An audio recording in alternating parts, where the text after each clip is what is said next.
সীমান্তবর্তী অঞ্চলে মানবাধিকার লঙ্ঘনের বিষয়ে প্রদেশ কংগ্রেসের তরফে মঙ্গলবার রাজ্য মানবাধিকার কমিশনের চেয়ারম্যানের নিকট ডেপুটেশন প্রদান করা হয়। রাজ্যের বিভিন্ন প্রান্তে মানবাধিকার লঙ্ঘনের ঘটনা ঘটছে, তার মধ্যে একাংশ বিএসএফ এর দ্বারা সীমান্তবর্তী অঞ্চলের সংখ্যালঘু মানুষ হয়রানির শিকার হচ্ছে।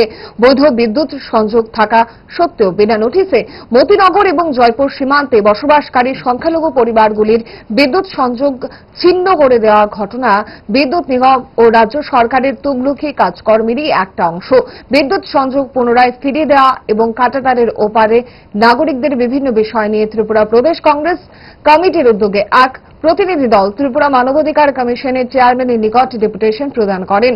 এ বিষয়ে সংবাদ মাধ্যমের সামনে বিস্তারিত তথ্য তুলে ধরেন কংগ্রেসের মুখপাত্র প্রবীর চক্রবর্তী। আমরা প্রধানত এসেছিলাম, সকলেই অবগত আছেন যে আমাদের গোটা দেশে এবং আমাদের রাজ্যে নানাভাবে নানা ক্ষেত্রে মানবাধিকারের যে মৌলিক বিষয়গুলি সেই বিষয়গুলি লঙ্ঘিত হয়ে আছে।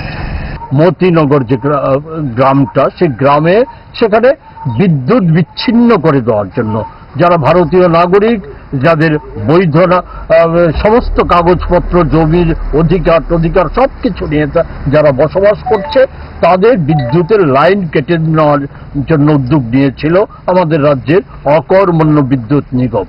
সেটা বাধাপ্রাপ্ত হয়ে সাময়িক পিছু হটেছে, কিন্তু আতঙ্ক জারি করে রেখেছে যে কোনো সময় এর লাইন কেটে দেওয়া হবে।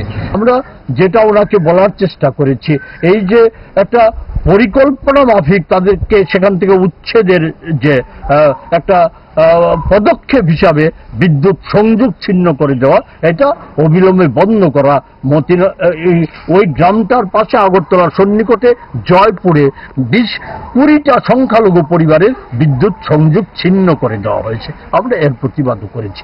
উনি আমাদের সাথে বলেছেন এটা গুরুতর অপরাধ, এটা করতে পারে না সরকার, এটা করতে পারে না বিদ্যুৎ নিগম, এটা করতে পারে না।